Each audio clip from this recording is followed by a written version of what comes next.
Hello everybody, for the third time, because this is the third time I'm doing this quest. Oh great, cinematic camera's on now. And I did not want to do that. Okay, welcome to a short little tutorial that tells you how to get black soul gems quickly. Now, I'm gonna have to sacrifice my 8 grand and greater soul gems here. But that's a small price to pay, because I'm a fool, and I pressed F9 while I was recording, which is what pauses my recording. And I did it because I had to quick load my game, because I did the merchant exploit where you punch them and reload a save. Basically, if you want to reset a merchant's inventory, let's pretend this mannequin here is a merchant.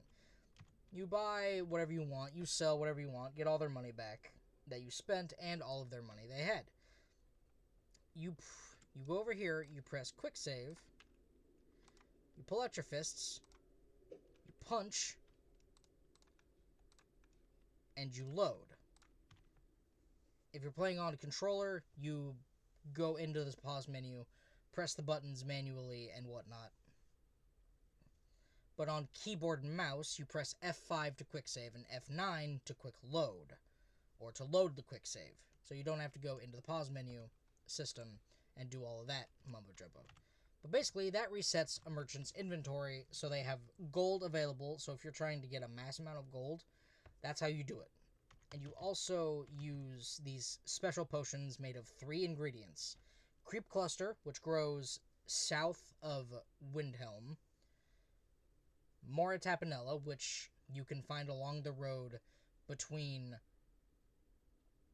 the exit to Helgen and Riverwood, and even halfway to Whiterun from Riverwood, you'll find some Mora Tapanella growing on the trees.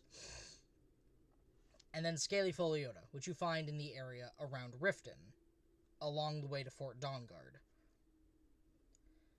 So you combine those 3 in the alchemy table, and you get this potion of Fortify Carry Weight, which has all of these effects. And it's valuable because of all of the effects it has on it. It's worth 1133 because of my high alchemy skill. And that lets me make my money back very quick. However, you need to have the merchant perk, which requires 50 speech. Now, there's a little exploit. You go to Windhelm, into the Grey Quarter. You go to Sadri's Used Wares. He can get you up to 50 speech. However, he is a trainer. You can only train with him 5 times a level, then you have to level up. But, as soon as he gets you to 50 speech, he can't train you anymore. But that's all you need. You just need to invest 3 perks into the speech skill to get to merchant, and then you can sell these potions to any merchant.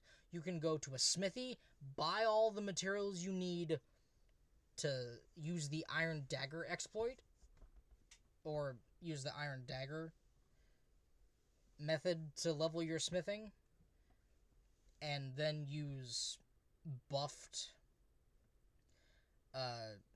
items with enchantments that boost your smithing skill, and improve those daggers, and get your smithing up that way. Or you can do the Dwarven Bow method, get up to 30, get the Dwarven Smithing perk, make a whole bunch of Dwarven Bows, upgrade those, and power level your way that way. Or you can do the Iron Ore transmute into Gold Ore, then make gold ingots, duplicate those with a follower, or just keep buying Iron Ore until you can't move anymore, and just make it all gold ore with the alteration spell Transmute. There are several guides on how to do that, so I'm not going to use that. I recommend going to Senpai Jake's channel, because he has power leveling guides on his channel for all of the skills. It matters not what skill you want to level. He has a video for them all, I think. I've watched several of them, and they're pretty good. I admire his commitment to the craft. But that's not what we're here to do. we're here to show you how to get black soul gems quick using Gallows Hall from the Creation Club.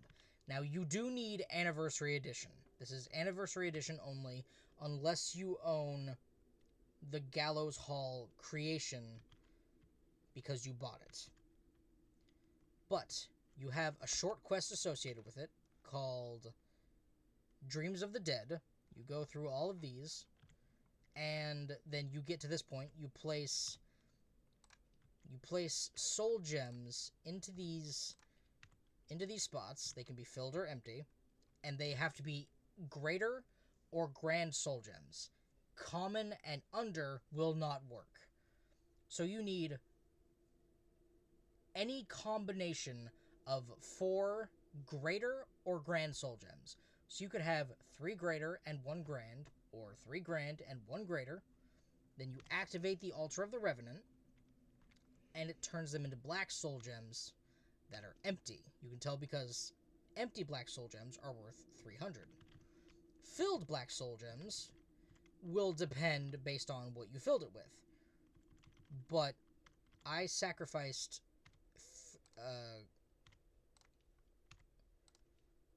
4 greater souls to make those soul gems. But because I can use these on bandits and vampires, those 5 greater soul gems become grand soul gems. And the grand soul gem loses its grand soul, but I can refill that. That's easy. It's nothing. But let's see. Let's say I want to enchant a weapon. What weapon do I have I can enchant? Nothing. Damn, I need an enchanted weapon. Or a weapon I can enchant. That's back at Mirrorwatch, which is another creation. But that is how you get Grand Souls. This was a very short tutorial because I've already done the associated content, and I don't feel like starting a new character doing it all again, because I'm trying to make this a completionist character. She's a dark elf who's just gonna get 100 in all of her skills. And I have mods installed because some of them are just quality of life. But this is her. I like her. She's cool. I gave her a name based off of the lore names from the Elder Scrolls Daggerfall. And if you go to the unofficial Elder Scrolls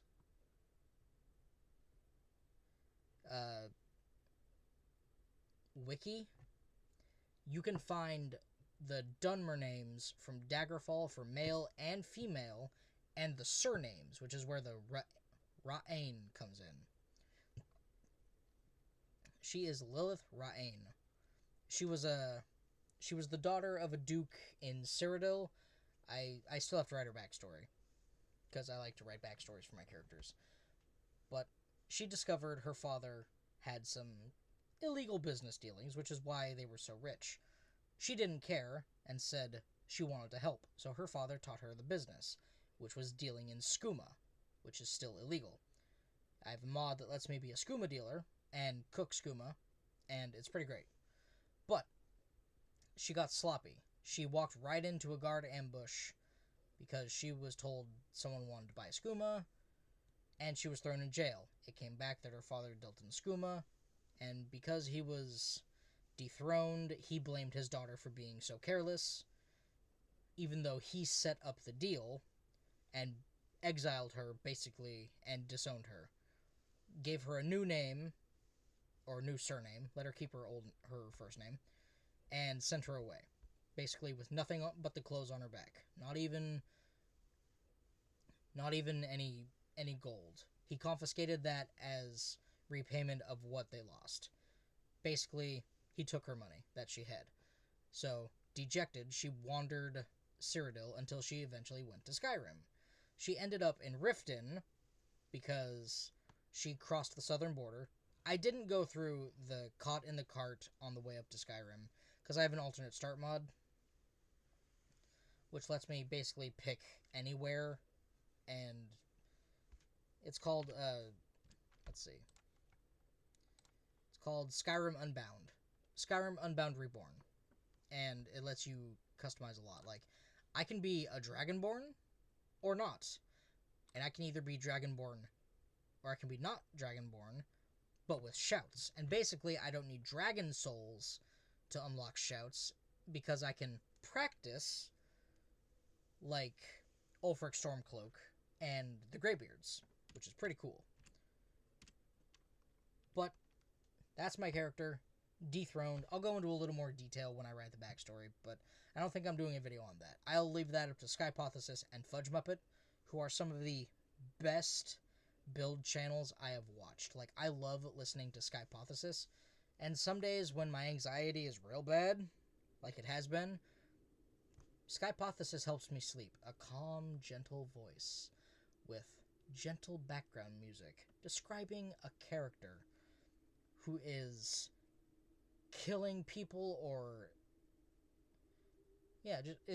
who is able to kill people in scary black death metal fashions.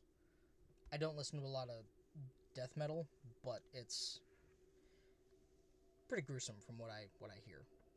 But that's gonna do it. Thank you for indulging me in this little bit. It got me over 10 minutes. And thank you for clicking on this video. If you want Black Soul Gems, I recommend doing Gallows Hall. You don't even need to be a Necromancer or anything. If you want Black Soul Gems to start enchanting, I recommend enchanting for every character you do, because you will get so much more powerful. You can be one of those ones that's like, I'll take what the world gives me, and you can be using the Ebony Blade with Daedric artifacts all you want. I'm not going to judge you for not using enchanting, because that's a personal choice for a character. However, if you have no preference, enchanting is the best skill, hands down. That's why it's so bad. It's simultaneously the best and the worst, because it can give you weapons like a Dragonbone Greatsword that absorb health and stamina on hit, so you can constantly power attack and laugh at the pitiful damage your enemies do. And it's better than any other sword you can get in the game, which means it's so broken that it's so needed. Like, if you don't run an enchantment build, it can be guessed that you're doing a challenge run 9 times out of 10. But I do enchanting because it lets me get beefed in any skill basically I can think of. Like, it can increase my heavy armor to absorb more damage. It can increase my sneak skill to make sure I am unseen, which is good for assassin type builds. And it can also buff my damage of whatever weapon I'm using. Like, if I want to be a stealth two-handed guy wielding a warhammer that bashes heads in from the shadows, that's possible. And it's whack. Especially if you have a mod that lets you put any enchantment on any piece of armor. Because there are restrictions to enchantments on armor. But, just, yeah. That's why enchanting's so good and so bad at the same time. But I love enchanting because it lets me become more powerful than the Daedra, who give you their signature items. You combine it with the Mace of Molag Bal and Azura's corrupted star, the Black Star, you got infinite Black Soul Gems. You're good. You are basically good. You can use only the Black Star, which is done by not returning the star to Azura and turning it into the corrupted version. And you could just use that and slowly enchant your gear over time as a challenge if you wanted. Or you could just go soul trap everything and keep a whole bunch of soul gems on you like I do. But it's up to you. So, that being said, thank you everybody so much for watching. This video was surprisingly fun, and it allowed me to nerd out about Skyrim a little. So, with that being said, I will see you in the next video. Bye-bye!